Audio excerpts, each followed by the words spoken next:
Chord Stack 和声堆栈，天哪，我从来都没有念过这个名字。常常通过不同的声源演奏相同的和声叠制而成，视场景不同，它的用法也会有所不同。在一些音乐中，它会作为 drop 段的主奏乐器出现。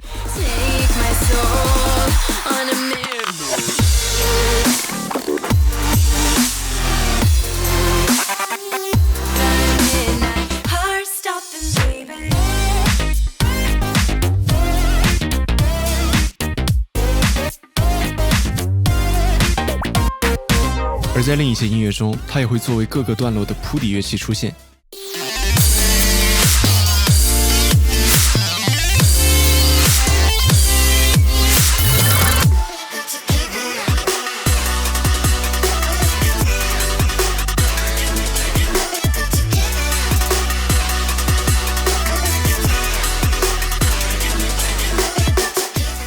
Chord Stack 有很多不同的种类，今天我们就来聊一聊适用于常规电子舞曲的声音表现结实且有力的 Chord Stack 的制作方法。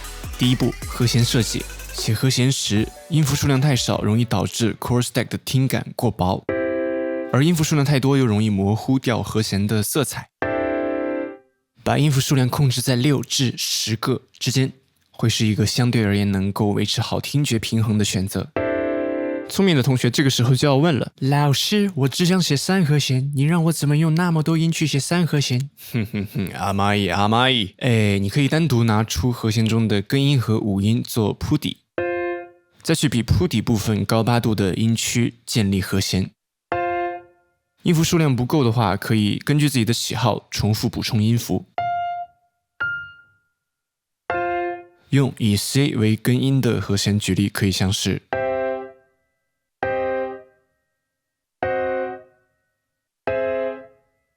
同样的方法也适用于其他和弦的构造。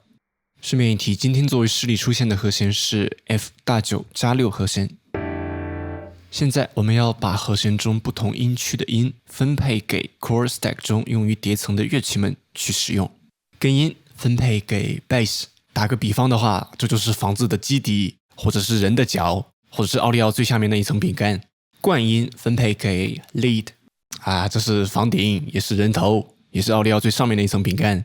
然后整体和声复制出一份用于填充 Chord Stack。你可以把这一部分理解成房子的承重结构，或者是人的身体，亦或者是奥利奥中间的夹心。然后来说声音设计。第二步，制作 Bass。在 Chord Stack 的制作中， Bass 的要点在于低频量充足，中频也要结实。Bass 写得太低了，会让声音变糊；写得太高，则不会产生超低频能量。通常来讲 ，F0 至 F1 是在 EDM 制作中比较适合 Bass 演奏的音区。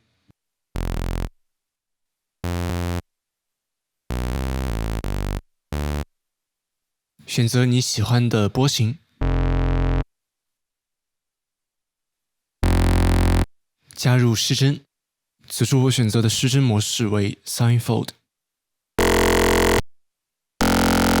添加压缩器，打开多段压缩，使用立体声拓展来让 Bass 的听觉体积变得更加庞大。通过 EQ 调整 Bass 的低频量。Bass 的立体声拓展会导致低频能量离散，为此我会把超低频信号处理成单声道。OK， 制作完成。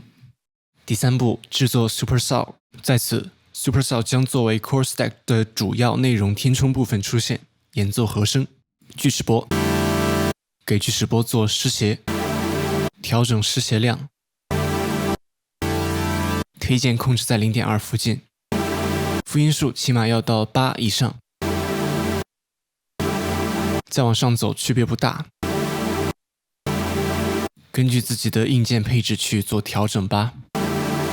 然后让我们给失谐锯齿波添加一些效果器，失真，干湿比拉小一点，一点点通过 Hyper 制作的立体声拓展，添加压缩器，打开多段压缩模式，提高增益，控制频响。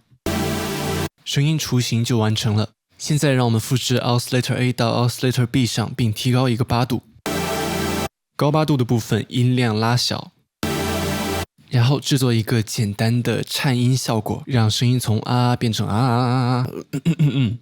不多说了。最后再使用 EQ 调整声音的整体频响状态。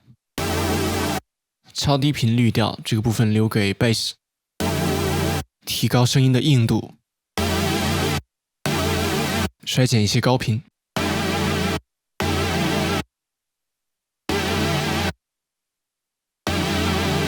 也可以回到多段压缩这边继续调整声音的频响。至此 Super Saw 的部分就制作完成了，我们可以结合着 Bass 一起来听一下效果。Bass 有点太猛了，稍微拉小一点。好，最好不要用其他的波形去做 Super Saw 啊，因为声音容易变成这个样子。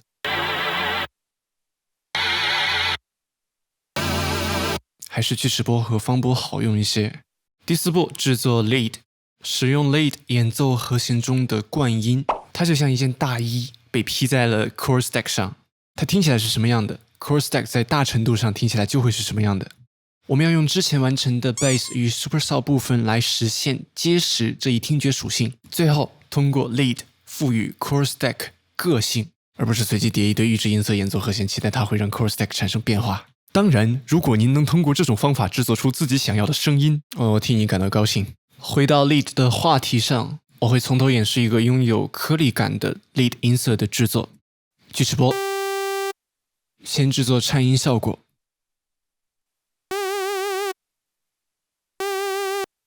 接下来通过 FM from Noise 来制作一个拥有颗粒感的 Lead 的雏形。立体声拓展，失真拉满，多段压缩，提高一个8度，通过 EQ 滤除低频，添加混响。